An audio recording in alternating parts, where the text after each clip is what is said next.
예수님을 영접하고 믿음을 나의 선택이라고 생각했기에 행위에 열심을 내며 신앙생활을 해도 채워지지 않는 마음으로 믿음이 부족한 나를 용서해 달라는 기도를 많이 했었다. 개척교회에서 주 5일을 교회에서 봉사와 헌신을 하고 명절 외에는 본교회에서 예배를 드리며 아이들도 순종적이고 예배도 잘 드리는 믿음 좋아 보이는 가정이었고 열심히 생활하는 것이 믿음이라고 생각했었다. 이런 나의 율법적인 신앙은 둘째가 대학을 입학하고 딸이 고등학교에 입학하면서 하나님이 안 믿어지고 교회 가기 싫다고 하는 사건으로 이어졌다.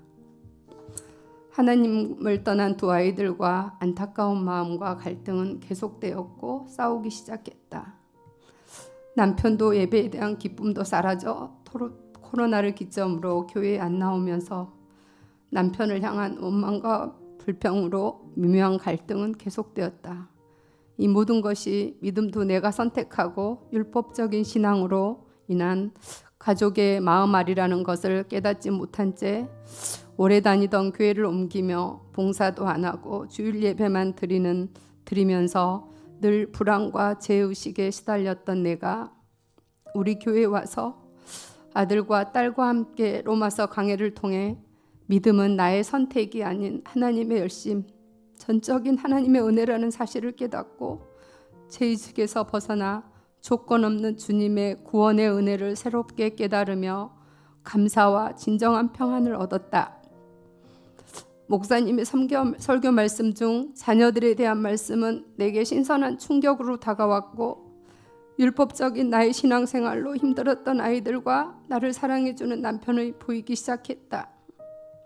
아이들에게 엄마가 신앙생활을 잘못했다고 사과하며 둘째에게는 강요하지 않겠다고 했다. 율법적인 신앙의 강요로 묶여왔던 신앙 감정을 아이들과 나누는 시간을 통해 나의 마음을 만져주시고 우리 가정을 위해 일하시는 하나님의 은혜를 깨달을 수 있어 감사했다. 교회 가기 싫다며 억지로 교회 다니던 딸은 아빠와 오빠를 위해 눈물로 기도하며 전도하는 모습에 둘째는 어이없어 하면서도 종종 교회에 끌려 나오며 여전히 안 믿어진다고 웃으며 이야기하지만 하나님의 열심과 은혜를 깨달으니 강요가 아닌 한 번이라도 와주고 표현해 주는 것이 너무 고마웠다. 먼저 훈련받은 목자님과 훈련생들의 권유에도 나를 보이고 싶지 않은 마음에 제자훈련을 꺼렸었지만 제자훈련을 통해 하나님을 더 깊이 만나고 변화되고 싶었던 마음도 컸기에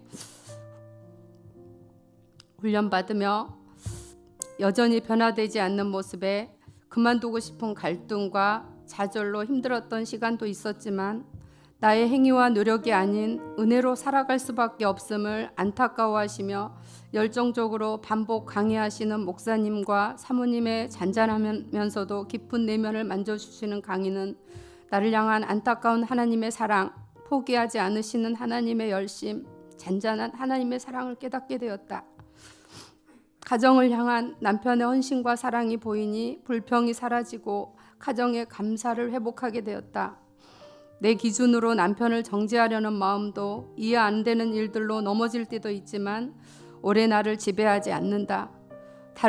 다시 일으켜주시는 하나님의 은혜, 아무도 흔들 수 없는 구원을 주신 하나님의 사랑과 은혜를 제자반 훈련을 통해 알게 되니 예배와 큐티가 회복되어 나를 구원하신 하나님의 은혜를 날마다 묵상하게 되고 나를 행위에 따라 나를 판단하고 정죄했던 모습이 아닌 하나님이 나를 택해 주셨고 그 은혜로 살아갈 수밖에 없음이 나를 자유케 하시는 하나님의 사랑과 은혜를 진정으로 깨닫게 되고 날마다 하나님께 기쁨으로 나아가는 은혜를 누릴 수 있어 감사하다. 제자 훈련을 1년을 마칠 수 있도록 이끌어 주신 목사님, 사모님과 함께한 엘사 구기들과 기도를 후원해 주신 목장과 모든 분들께 감사를 드립니다. 나를 구원하시고 나의 주인 되신 주님께 이 모든 영광 돌려드립니다.